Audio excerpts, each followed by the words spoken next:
La trilogie Spider-Man de Sam Raimi a rapporté beaucoup à Sony, Des milliards de dollars. mais a laissé un sentiment amer à son réalisateur. Il a été un peu déçu par ce qu'est devenu le troisième. Qui te détesterait, tu rigoles? Des mois de développement sur le 4 laissent le réalisateur désemparé, Sam disait que ça devenait exactement ce qu'il ne voulait pas que ce soit.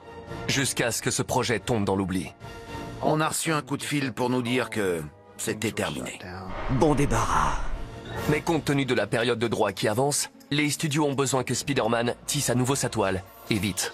Ils ne peuvent pas laisser les droits repartir chez Marvel. La course est lancée. C'est une course contre la montre. C'est aussi une course contre le meilleur ennemi de Sony, Marvel. Ça me fait penser à la guerre froide. Avec Marvel sur le dos en permanence, Sony a besoin d'un nouveau réalisateur, Il n'avait jamais réalisé de film d'action. d'un nouveau regard, Elle voulait lui donner une autre direction. Il fallait de l'audace. mais surtout, d'un nouveau Spider-Man. La pression d'endosser ce rôle était énorme pour Andrew. I needed Spidey in my life. J'avais des doutes parce qu'il était anglais. Sérieux? Et quand il pensait enfin avoir tout réglé, C'était ultra confidentiel. un nouveau méchant fait son entrée. Mais bon sang, qu'est-ce que tu viens de faire? Mais il ne venait pas pour Spider-Man. Sony is actively investigating a North Korean link to this hacking attack. Il cherchait à les détruire. Il y a eu beaucoup de révélations. C'est une forme de terrorisme.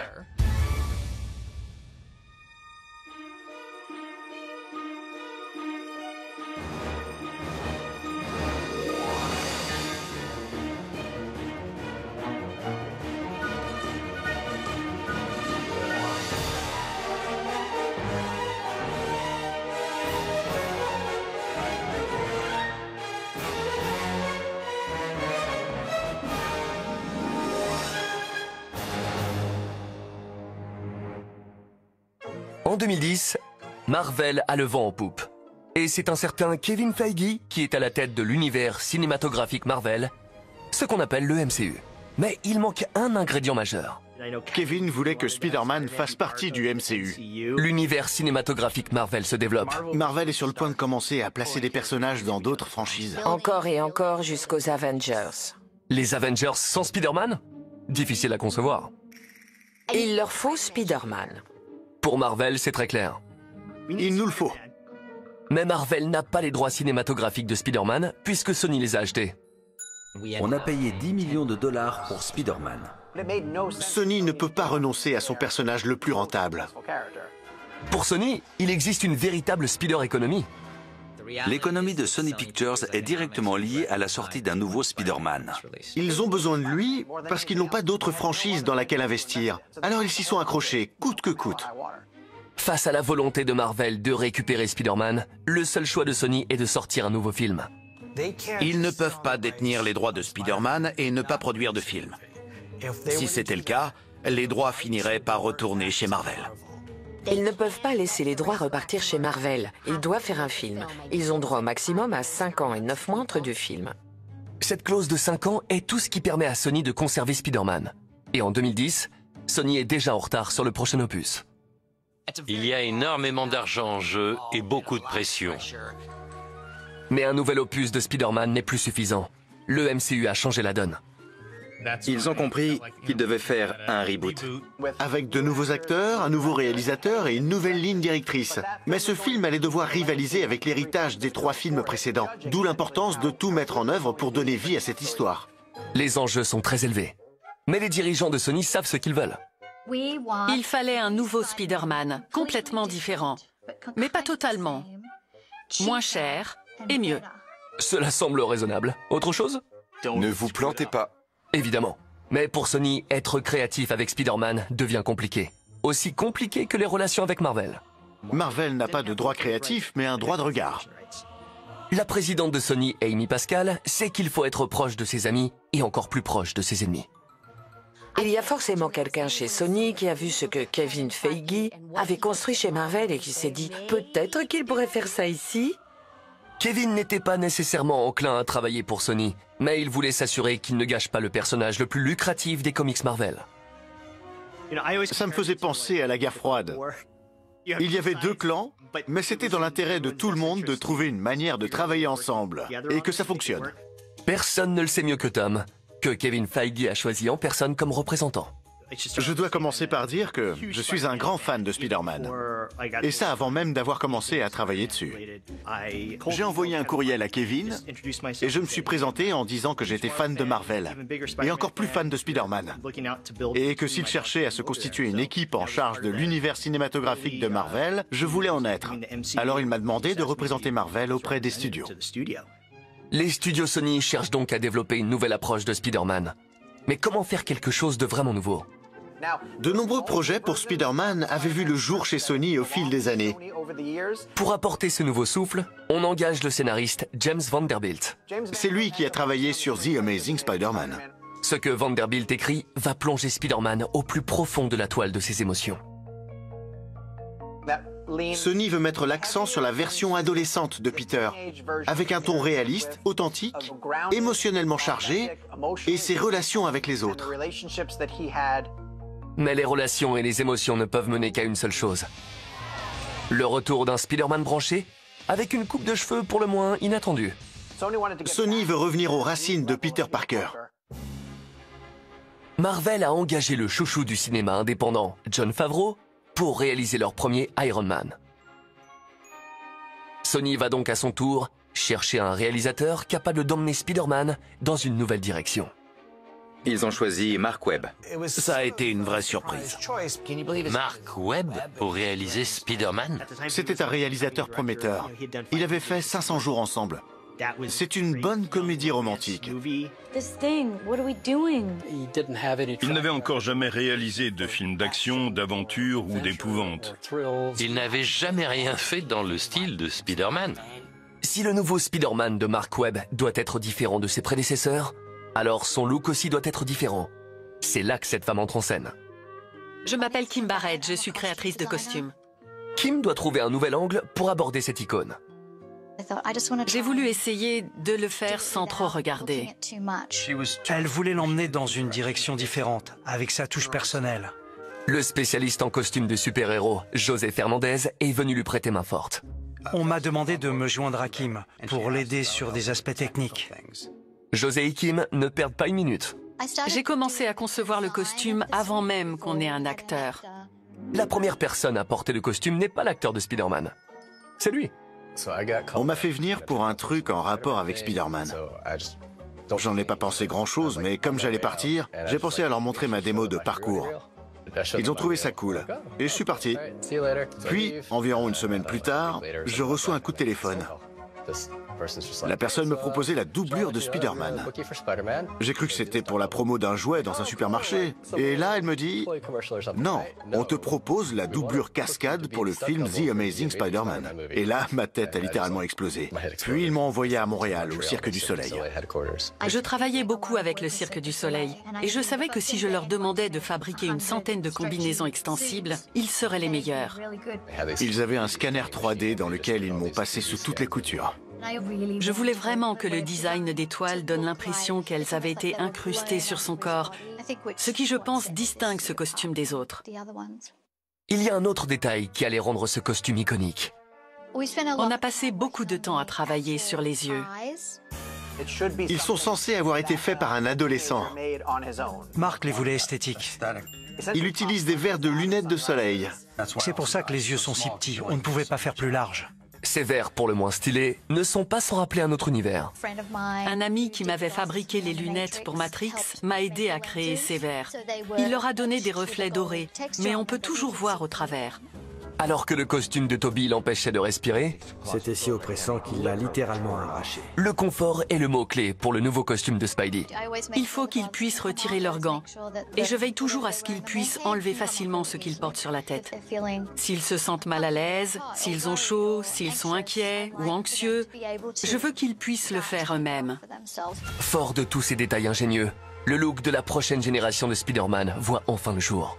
Quand j'ai enfilé le costume, j'ai ressenti cette impression de responsabilité, comme si j'étais Spider-Man, pour de vrai. Mais savait-il que le vrai Spider-Man doit grimper au mur?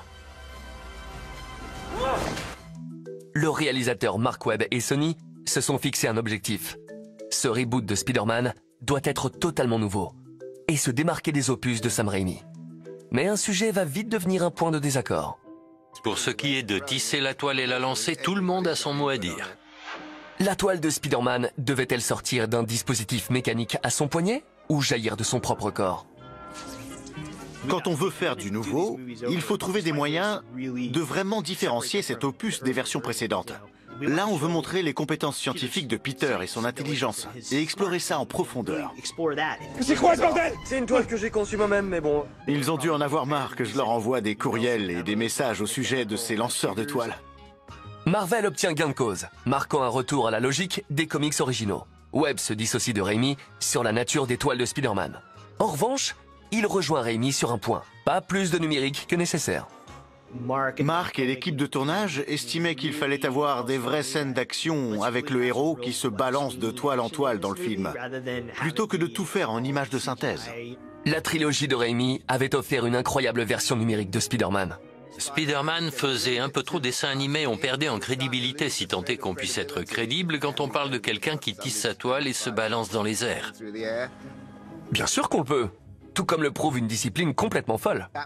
C'était l'époque où le parcours commençait à vraiment faire sensation, c'est exactement ce que fait Spider-Man. En fin de compte, tout comme David. Quand vous trouvez un gars naturellement doué pour ça, et qu'on peut l'aider à se dépasser, c'est fantastique. Le nouveau Spider-Man semble aller dans la bonne direction. Mais une grande question reste sans réponse. Qui pour incarner le nouveau Spider-Man? C'est la question à $1 million. Caster Peter a été compliqué car il y avait de nombreux acteurs en lice.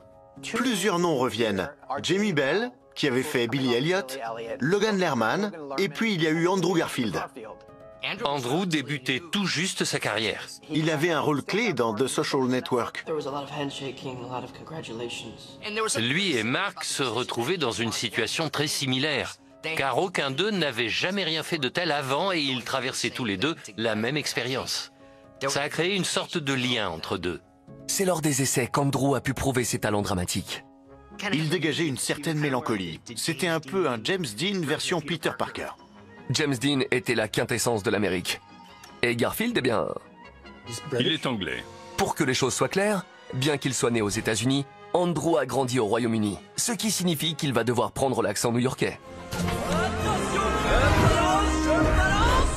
C'est dur. Il a du mal. Il en fait vraiment beaucoup. Mais contrairement à Tobey Maguire, Andrew Garfield sait parler le langage Spider-Man. Contrairement à Tobey Maguire, Andrew est fan de Spider-Man depuis qu'il est tout petit. Sony et Marvel croient suffisamment en lui et en ses frêles épaules pour supporter cette terrible pression. La pression de reprendre ce rôle est extrêmement lourde pour Andrew, car il y a le poids des attentes liées au personnage auquel Tobey n'avait jamais eu à faire face. Ce nouveau Spider-Man raconte une fois encore son histoire d'origine. Alors qu'il enquête sur la disparition de ses parents, il se retrouve confronté à un tout nouveau méchant. Mais qui Spider-Man va-t-il affronter cette fois-ci? Les critiques adressées à Spider-Man 3 disaient que les méchants étaient devenus l'attrait principal au détriment de Peter et de Spider-Man auquel le public s'était attaché dans les premiers films. Pour éviter ça, The Amazing Spider-Man se limite à un seul méchant face aux super-héros. Rhys Ifans incarne le docteur Kurt Connors, alias le Lézard. Il est, du moins pour les fans de comics, l'un des méchants les plus connus de Spider-Man. Au fond, il peut susciter la compassion. Il n'a pas cherché à devenir ce méchant. Il essayait de trouver un remède révolutionnaire pour l'humanité. C'est un scientifique qui a perdu son bras. Mais en essayant de faire repousser ce membre manquant, il devient accidentellement quelque chose qu'il ne voulait pas être. C'est un lézard humanoïde géant. Ce genre de choses plaît toujours. Pauvre Peter Parker. Par coïncidence, Ifans vient lui aussi du Royaume-Uni, particulièrement de Notting Hill, tout du moins dans le film. Pendant son audition, Rhys Ifans est tombé par terre en se tordant et en convulsant. C'était si convaincant qu'Avi Arad s'est précipité pour voir s'il devait aller à l'hôpital. Il l'a bien eu. Le méchant n'est pas le seul à être repensé. Pour la protagoniste féminine, les producteurs décident qu'il faut un personnage qui soit plus tenace. Mary Jane se fait enlever par tous les méchants dans les 3 films de Tobey Maguire. Pour ne pas refaire ce qu'ils ont déjà fait avec Peter et Mary Jane, ils confient le rôle principal féminin à Gwen Stacy. Gwen Stacy qui apparaissait déjà dans le 3e film de Raimi. Salut Peter. Encore une fois, Sony donne une nouvelle direction à son personnage. Emma Stone est une jeune actrice très populaire, à qui le rôle va comme un gant. Gwen est vraiment beaucoup mieux. Elle est aussi brillante que Peter. Pour compléter son casting, Sony réunit de grandes stars afin de toucher un vaste public. Martin Sheen joue Oncle Ben et Sally Field Tante May. Ton père était quelqu'un d'extrêmement secret. Un des autres sujets qui était sur la table était de rajeunir Tante May. Ils sont bien plus connus du public actuel que Cliff Robertson et Rosemary Harris ne l'étaient. Qu'est-ce qu'il a, ce petit? Il y a plus de célébrités pour ce genre de rôle. Mais un rôle un peu moins important serait joué par... Je m'appelle C. Thomas Howell, je joue le père de Jack dans The Amazing Spider-Man. Acteur à succès des années 80, C. Thomas Howell perçoit l'opportunité de travailler avec un réalisateur prometteur comme Mark Webb. Je suis fan de 500 jours ensemble. Et il faut dire que Mark a une incroyable aisance pour communiquer. Il sait exactement ce qu'il veut. Et ce qu'il veut, c'est représenter un nouveau Peter Parker, plus complexe sur le plan des émotions. Ok, non, oublie ça, je vais pas te parler de ça, je vais te parler de moi, d'accord? Avec un nouveau look pour Spider-Man. Tu crois vraiment que je suis un flic? Un flic en combi moulante rouge et bleu. Un nouvel angle d'approche. Et même un nouveau lézard. Tu ne m'arrêteras plus jamais. Reste à savoir si le Spider-Man de Mark Webb, avec Andrew Garfield, prendra le public dans sa toile. Le tournage de The Amazing Spider-Man commence en décembre 2010. Et c'est Vic Armstrong qui est chargé de donner vie à ce nouveau Spider-Man. Chaque fois qu'il y a de l'action, c'est à nous de jouer, car nous sommes plus à même de le faire que l'équipe principale. Un jour où j'étais sur le plateau, ils avaient installé une énorme structure de gréage. Ils ont pris un camion de pompiers, retiré la citerne, puis construit cette armature pour que je puisse me balancer. C'est comme dans les premiers films de Tarzan, où Johnny Weissmuller se balance à travers la jungle et change de main sur la corde. C'est exactement la même chose dans Spider-Man. Il fait ping, il se balance et ping.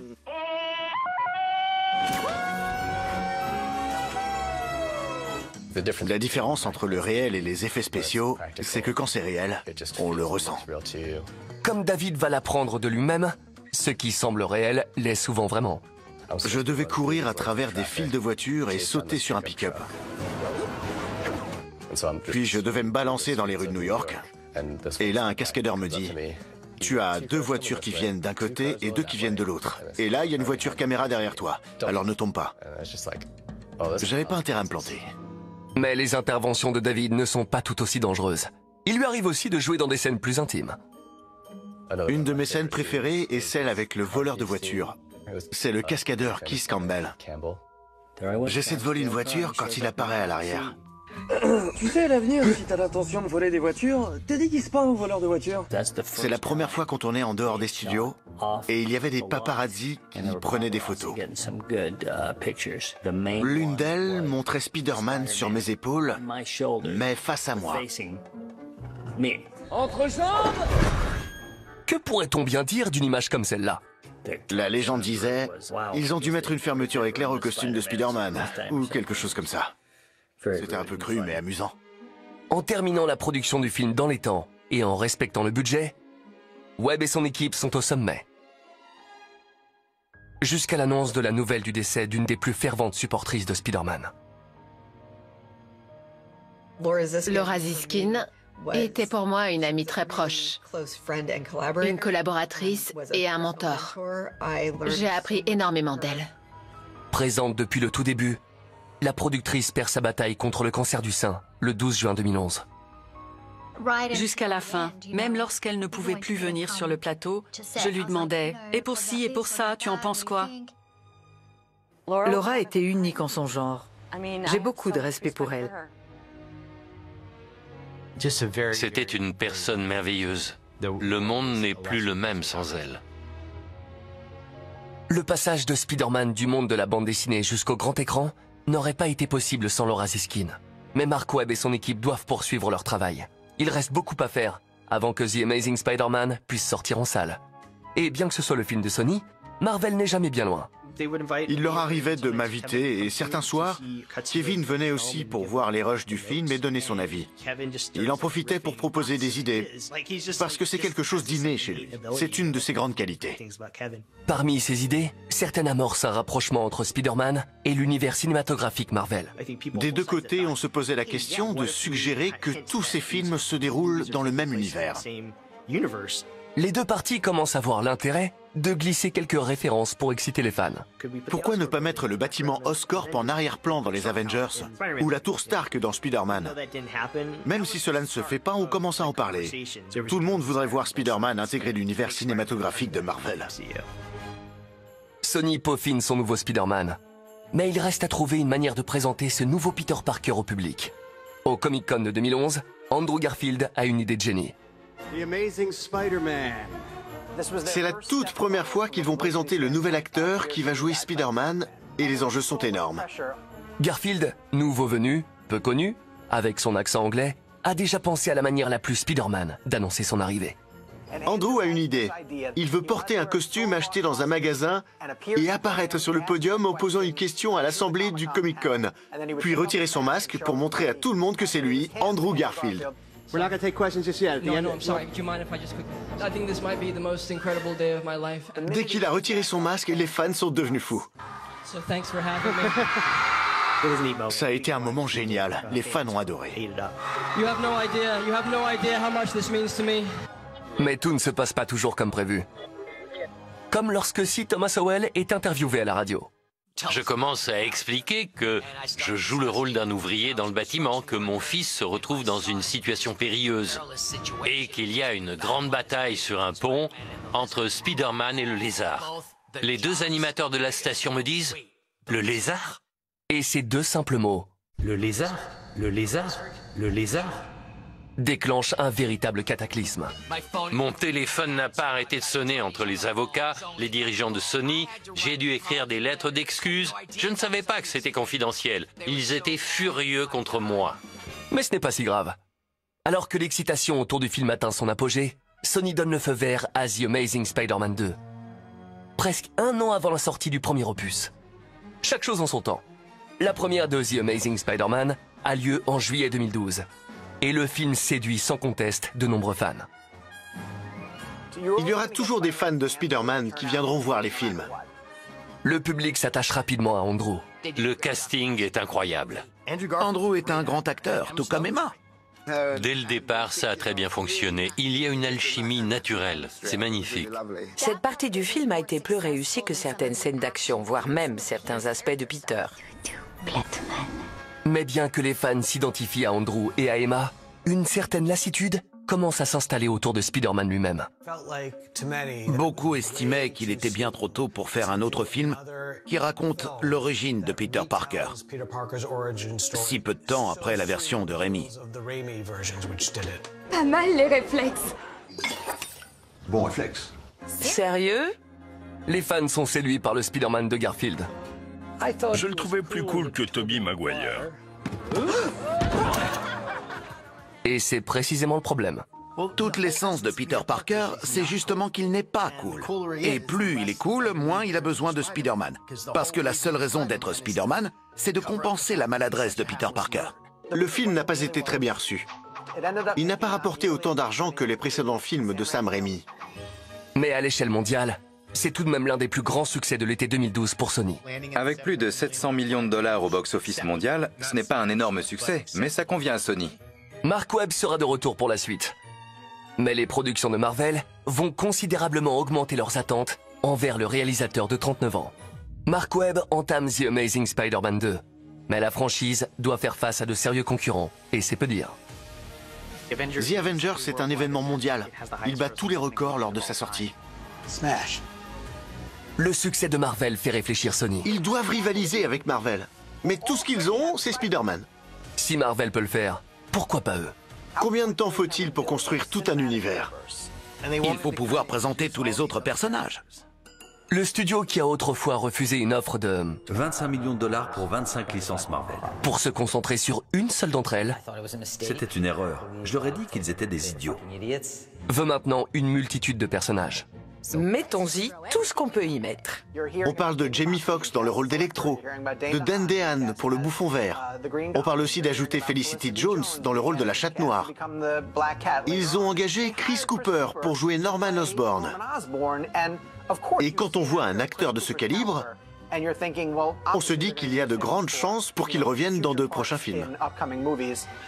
Mais avant d'en arriver là, il faut une histoire pour The Amazing Spider-Man 2. Spider-Man est un personnage qui perd et qui revient. Il n'abandonne jamais. Donc il doit y avoir des scènes où il échoue. Et justement, Tom a une idée. Le destin de Gwen Stacy est l'une des histoires les plus marquantes de l'histoire des comics. Tom fait pression sur Sony pour inclure l'histoire de Gwen Stacy. Une histoire dont les fans parlent encore aujourd'hui. Il est difficile de mesurer le choc que ça a été dans les comics. C'était un choix vraiment audacieux. Ce qui soulève une question. Sony peut-il se permettre une telle audace? Tuer l'un des personnages principaux, ce n'est pas quelque chose que l'on voit souvent dans ce genre de film.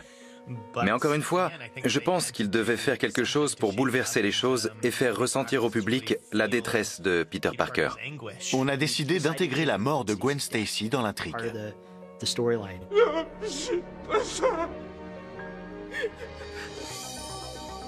The Amazing Spider-Man 2 déborde de nouveautés. Mais cette volonté d'en faire toujours plus pourrait bien devenir la toile qui piégera Sony. Vous n'avez pas retenu la leçon de Spider-Man 3? On a bourré le film de méchants et on a perdu de vue le héros. Espérons que le film n'en souffre pas avant même de sortir. Mais une galerie qui déborde de méchants n'est pas la seule chose qui diffère dans ce deuxième volet. Le premier avait été entièrement tourné en studio. C'est quand la dernière fois que t'as été dans Queens?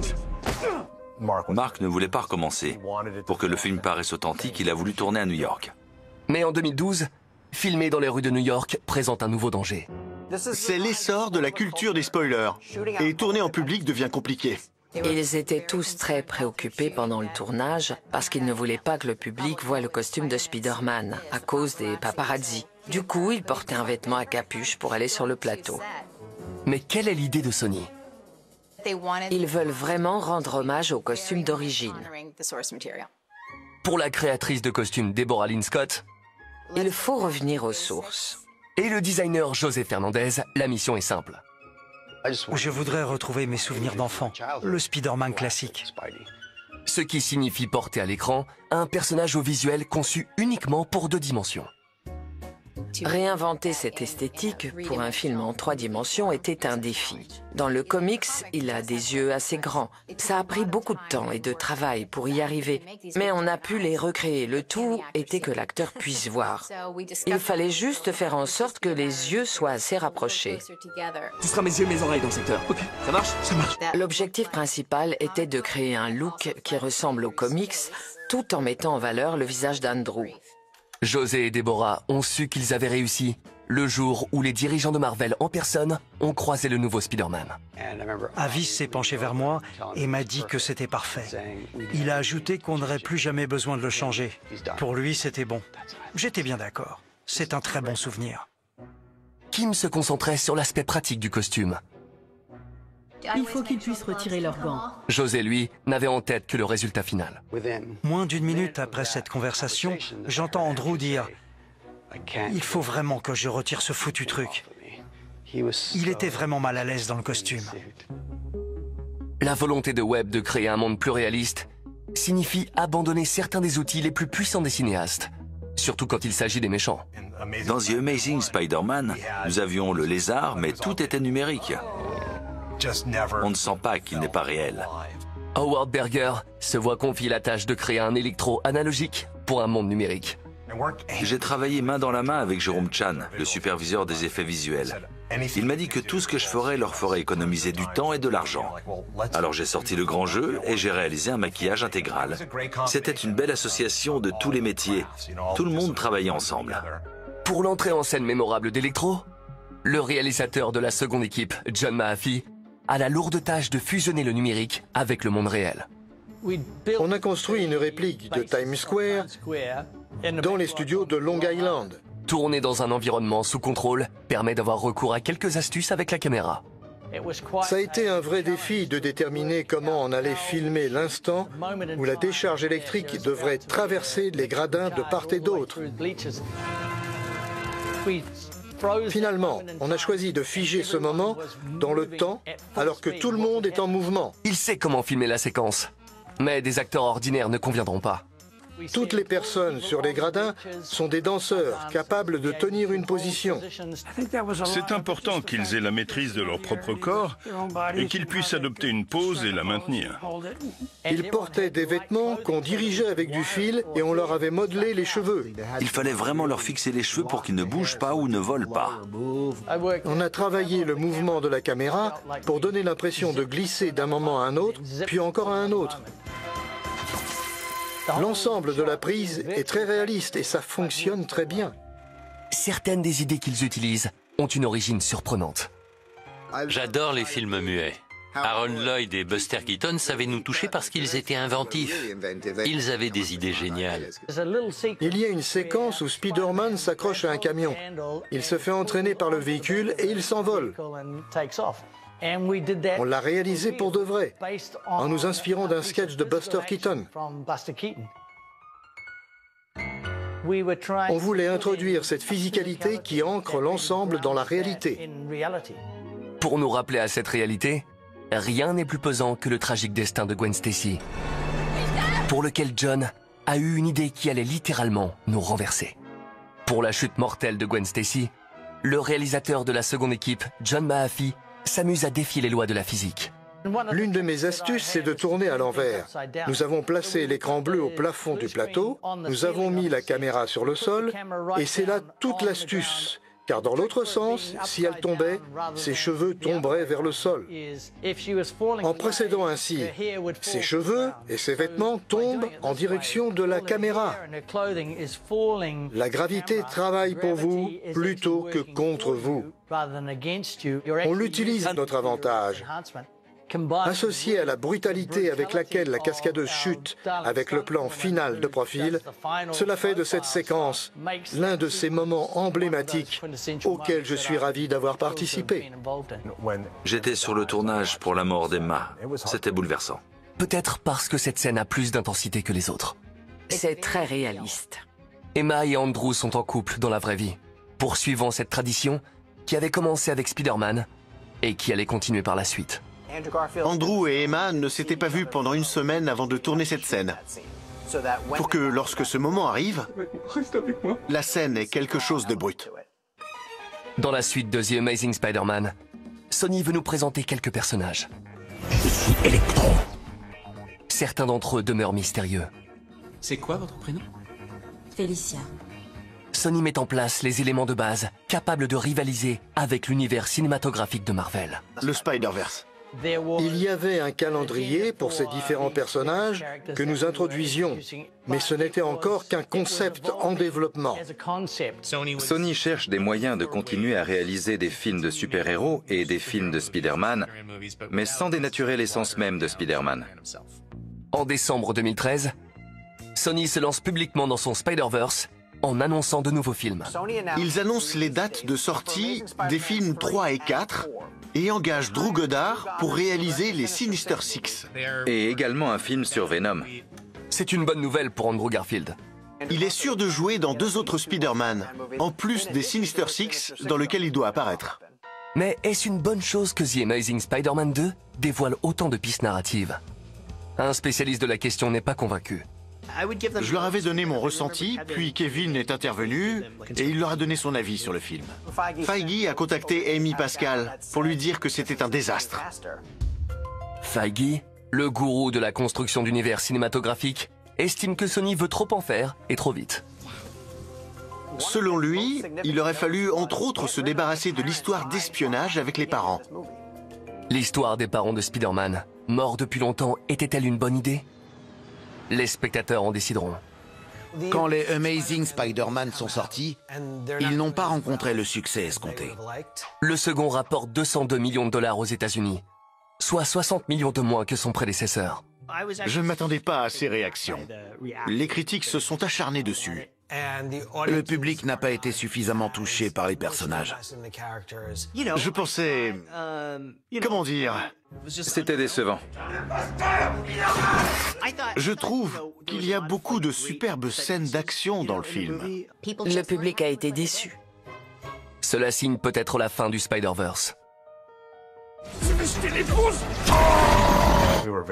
Nous étions très enthousiastes à l'idée de tous revenir et de refaire un film. Mais le studio a décidé de ne pas continuer avec un autre Spider-Man dans cet univers. La présidente de Sony, Amy Pascal, réfléchit à l'avenir de Spider-Man. Et on arrive à la conclusion que faire toujours la même chose ne mène à rien. Pour hisser Spider-Man à un autre niveau, Sony doit briser le moule. Marvel et Sony ont réalisé que si nous devions faire un autre Spider-Man, il fallait repenser les choses. C'est à ce moment-là que les efforts se sont intensifiés pour intégrer Spider-Man dans le MCU. Il est devenu évident pour Amy Pascal qu'il ne pourrait pas rivaliser avec Marvel. Ils allaient devoir coopérer avec eux et trouver un moyen de bien s'entendre au sujet de ce personnage qu'ils possédaient, mais que Marvel voulait. Et ils allaient devoir le faire intelligemment. Ils ont dû repartir de zéro par nécessité. Mais la façon dont Spider-Man intégrera l'univers cinématographique de Marvel sans quitter complètement l'orbite de Sony doit être soigneusement négociée. Amy contacte Kevin. Ils ont déjeuné ensemble. Amy Pascal lui a dit qu'elle pourrait avoir besoin de son aide pour réaliser le prochain Spider-Man. Kevin sait qu'Amy a tout intérêt à coopérer.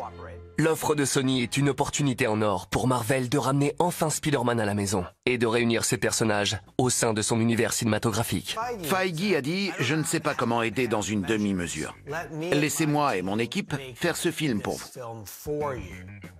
Nous le produirons et vous le diffuserez. » Amy Pascal, qui a travaillé sur tous les Spider-Man, n'a pas aimé sa réponse et lui a jeté son sandwich pour bien lui montrer son mécontentement. Elle lui a jeté quoi? D'après les rumeurs, elle lui aurait jeté son sandwich. Je l'imagine très bien faire ça. Visiblement, Amy préférerait partager son sandwich plutôt que la poule aux œufs d'or de Sony. On ne partage pas ses atouts. On ne fait pas de l'argent pour un concurrent. Et on ne met pas fin à une franchise si elle a encore du potentiel. Les options pour Sony sont limitées et Andrew est dans l'incertitude. Andrew est coincé. Ça l'empêche d'accepter d'autres rôles parce qu'il ne sait pas s'il doit se tenir prêt pour un autre Spider-Man. Pendant que Sony réfléchit à l'avenir de sa plus grande franchise, l'un de ses petits films, intitulé The Interview, une comédie d'action sur l'assassinat de 7 hommes, Kim Jong-un. Kim Jong-un. We are talking about Kim Jong-un. Plonge Sony dans un véritable cauchemar. Apparemment, ça ne l'a pas fait rire. Et les conséquences vont changer le scénario pour tout le monde. En novembre 2014, personne n'aurait pu deviner que The Interview de Seth Rogen, une petite comédie, allait devenir une vraie tragédie. Dave. Kim. Tonight, the FBI is on the case and they are warning big companies in America to protect their data. D'après ce que j'ai compris, ces hackers ont piraté le système informatique de Sony et publié des courriels embarrassants en guise de représailles. C'est une forme de terrorisme. C'est un coup dur pour les dirigeants de Sony, dont les plans commerciaux vis-à-vis de Spider-Man et Marvel sont exposés au grand jour. Dès que les fans ont appris ce qui se tramait chez Sony, ils ont lancé une campagne de matraquage incessant pour que Sony rende Spider-Man à Marvel. Ils n'ont cessé de vanter le succès de Marvel pour que Spider-Man leur revienne. Les messages privés d'Amy Pascal se retrouvent dévoilés sur Internet. Ça a été dur pour Amy. Des messages virulents lui ont été adressés. Il y a eu beaucoup de révélations qui ont remis en question ses fonctions. Ça a été dur. Gravement compromise, Amy sait que ses jours sont comptés. Finalement, toute la direction a été remplacée. À terre mais pas vaincue, Amy joue un dernier atout et entame des discussions avec Disney, qui a racheté Marvel Entertainment pour 4 milliards de dollars en 2009. Disney a dit « Bon, trouvons un accord ». Tout le monde a réalisé que dans notre intérêt commun, il fallait trouver un moyen que cela fonctionne. En quelques mois, un accord est conclu et il n'y a qu'un seul mot pour le décrire. Cet accord est vraiment spécial. C'est vraiment ce que tous les fans attendaient. C'est un accord important. Ça comptait beaucoup pour Kevin.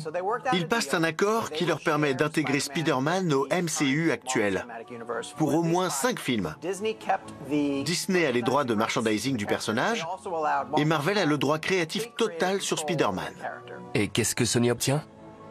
Sony conserve tous les bénéfices des films. Mais uniquement pour les films de Spider-Man. Et en réalité, pas tous les bénéfices. Disney obtient que 5% des recettes des films leur soient reversées. Le fils prodigue de Marvel est enfin de retour à la maison. Et tout le monde y trouve son compte. Sony touche les bénéfices, et Marvel peut utiliser Spider-Man dans son univers. C'est un happy end pour Spider-Man, mais aussi le début d'un nouveau chapitre.